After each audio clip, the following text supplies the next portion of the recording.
Welcome to the Slop Temple. We pray this video helps.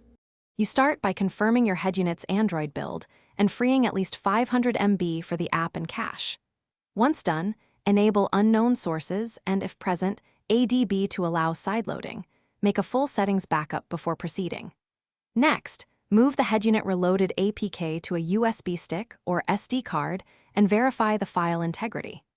Plug the media into the Headunit, browse to the APK using your file manager, and tap Install to begin the first installation step. After installation, launch Headunit Reloaded and grant the required permissions so audio routing, overlays, and file access work correctly. You need to allow accessibility for advanced button handling and enable draw over other apps for persistent overlays. These make the UI responsive and integrated. Next, choose the default audio output and configure touch calibration to align screen input.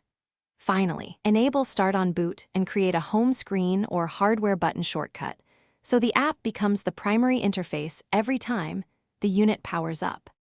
You now fine-tune CAN bus mappings, steering wheel keys, and hardware button behavior inside Headunit Reloaded so controls match your car. Once set, optimize reserved RAM and disable or freeze any conflicting system apps to prevent crashes. Choose the appropriate update channel and perform a full functionality test: radio, Bluetooth, navigation, and touch. If the unit crashes or behaves erratically, clear app data, reinstall the APK, and only then restore your backup. If problems persist, recheck permissions and CAN mappings before seeking community logs. Thanks for watching. Consider subscribing if we helped you.